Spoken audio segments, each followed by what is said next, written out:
Bismillah, salam alaikum, ravi de vous retrouver pour une nouvelle vidéo. Aujourd'hui, j'aimerais vous parler du Mawlid. Alors, c'est une question polémique, c'est une question parfois qui peut susciter la discorde entre les frères et les sœurs.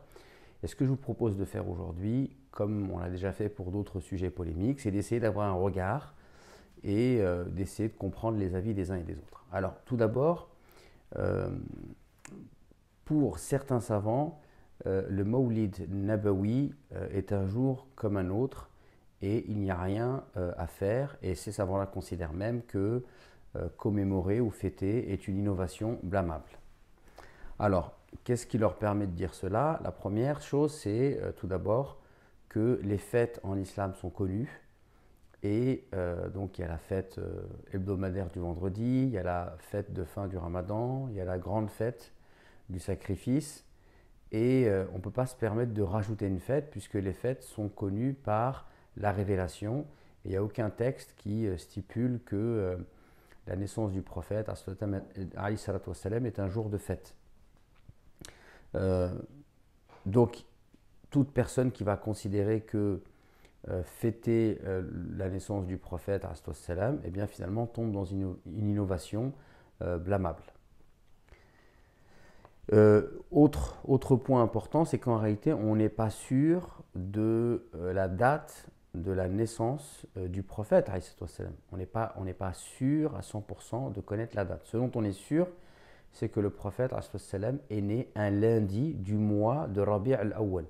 Mais à savoir, est-ce que c'est le 12 ou est-ce que c'est une autre date, le 10, le 6, le 8, il y a plusieurs dates, les historiens divergent entre eux, et donc on n'est pas sûr. Donc, autre point pour ces savants-là, ils disent comment vous pouvez commémorer ou prendre un jour dont finalement vous n'êtes pas sûr de la date. Et puis également, ce qui est cité souvent, c'est de dire que en fait, le rapport qu'on doit avoir avec le prophète et l'amour qu'on doit lui témoigner, c'est tous les jours et c'est pas un jour spécifique. Et d'ailleurs, ceux qui aimaient le plus le prophète, à savoir les compagnons du prophète, il n'est pas rapporté d'eux qu'ils faisaient ce genre d'événement. De plus, on sait que les premiers qui ont fêté ou qui ont commémoré la naissance du prophète, ça s'est fait bien après la période des compagnons, bien après la période des suiveurs et de leurs suiveurs également. Ça s'est fait au 6e siècle de l'Hégire. Donc c'est 600 ans après la période du prophète. Donc voilà, tous ces éléments font dire à certains savants que donc, la commémoration de la naissance du prophète n'est pas un acte louable, mais c'est un acte blâmable. Alors, certains vont s'arrêter là, et j'ai envie de dire pourquoi pas. Sauf que si on est honnête intellectuellement, force est de constater que, en fait, beaucoup de savants, et parmi des sommités, d'accord, on peut citer l'imam Suyuti, l'imam al-Nawawi, l'imam Ibn al-Jawzi, l'imam Shawkani, l'imam Ibn al-Qayyim, Ibn Taymiyyah. Alors certains ramènent une de ces paroles où on a l'impression qu'il rend illicite la célébration du Mawlid, et on a d'autres paroles dans Majmu' al-Fatawa où il va dans le sens du Mawlid. Ibn al-Qayyim al-Jawzi, on l'a cité, Ibn Hajar al-Asqalani, par exemple, on peut parler de Ahmed Zarruq al-Fassi. Donc il y a une multitude de savants qu'on peut citer de toutes les écoles juridiques qui considèrent qu'il est tout à fait permis de commémorer la naissance du prophète de l'islam, Mohammed sallallahu alayhi wa sallam. Donc la question, elle est sur la base de quoi ces savants-là, et c'est connu, et c'est une multitude de savants, de sommités de toutes les écoles, de toutes les époques, qui vont dans ce sens-là. Ils sont même, j'ai envie de dire, majoritaires. Dans le sens où la question s'est posée après le 6e siècle de l'Hégire. Donc la question est de savoir sur la base de quoi ces gens-là, ces illustres savants et ces nobles savants se basent.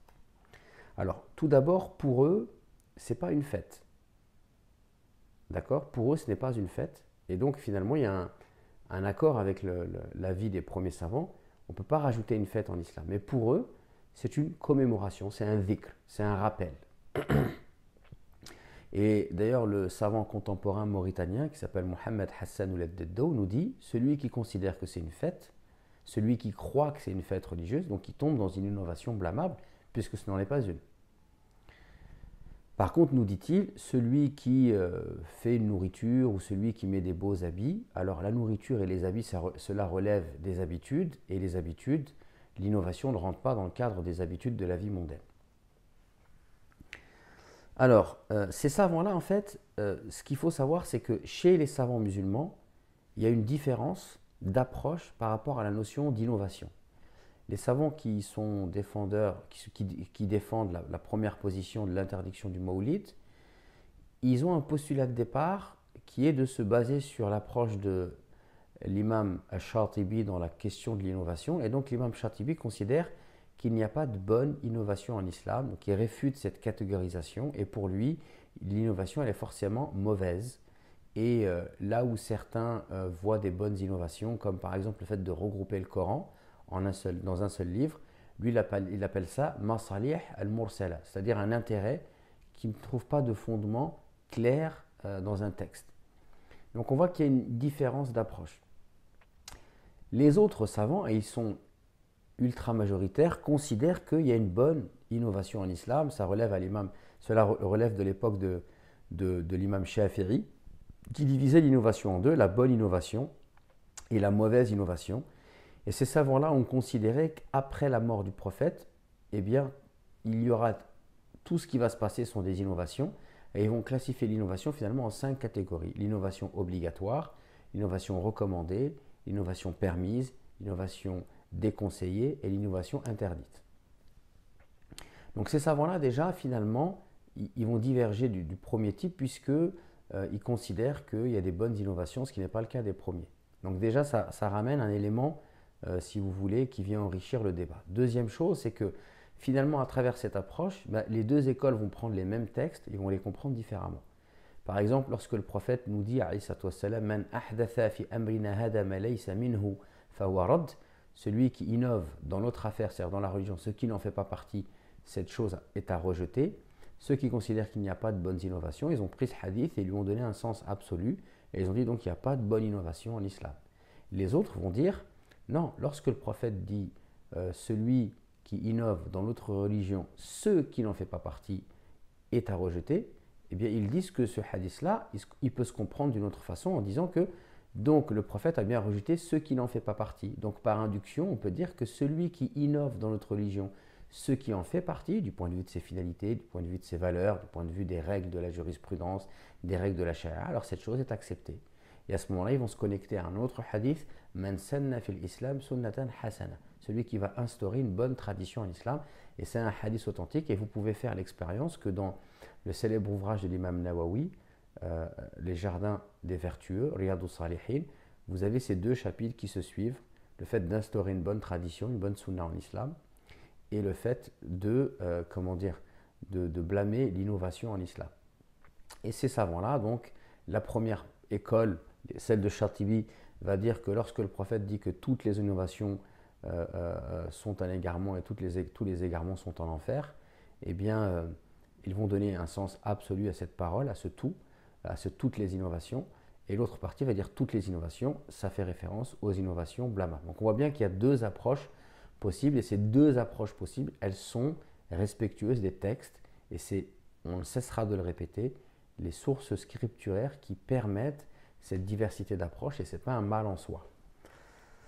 Alors, néanmoins, ces savants-là, sur quoi ils se basent? Ils se basent sur le fait de dire que le jour de la naissance du prophète, c'est un jour exceptionnel, et que donc finalement, par amour du prophète, célébrer, se commémorer, se rappeler le fait que le prophète est né un lundi de Rabi' al-Awwal, c'est par amour pour le prophète, ça permet de rappeler des éléments de la biographie et de célébrer à travers des vers de poésie la grandeur du prophète, et enraciner dans le cœur de la masse des musulmans l'amour pour le prophète, rappeler, faire découvrir qui il était, que finalement tout ça c'est des finalités qui sont nobles, et que le moyen du Mawlid ne reste qu'un moyen, mais que la finalité elle est noble et que la charia ne va pas à l'encontre de cela.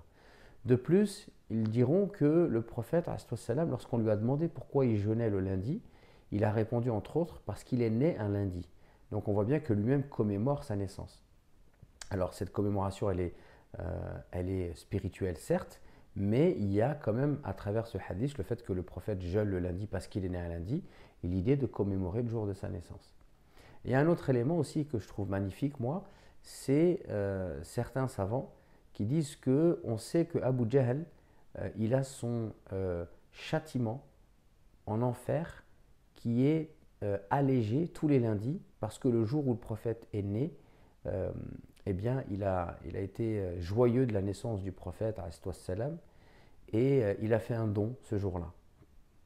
Et donc, il a son châtiment qui est allégé en enfer pour cette raison-là. Et donc, certains ont dit, si un mécréant qui va être hostile à l'islam, qui va combattre le prophète et qui a vu une sourate révélée pour annoncer sa perdition, il a son châtiment allégé parce qu'il a fait preuve de joie lorsque il a appris la naissance du prophète, parce qu'il est l'oncle du prophète.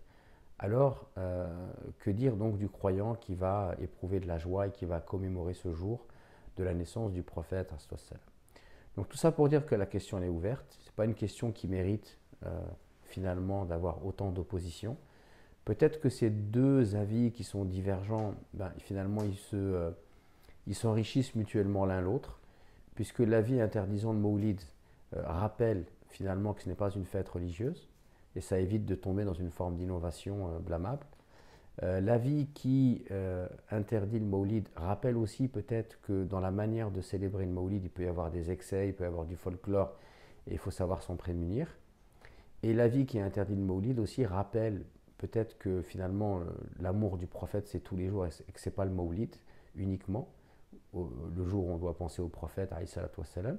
Et l'avis qui autorise le Mawlid finalement c'est aussi un avis qui encourage finalement à aimer le prophète, à se rappeler la chance qu'on a eue de voir finalement le prophète Mohammed sallallahu alayhi wa sallam venir au monde et nous prêcher la lumière de l'islam.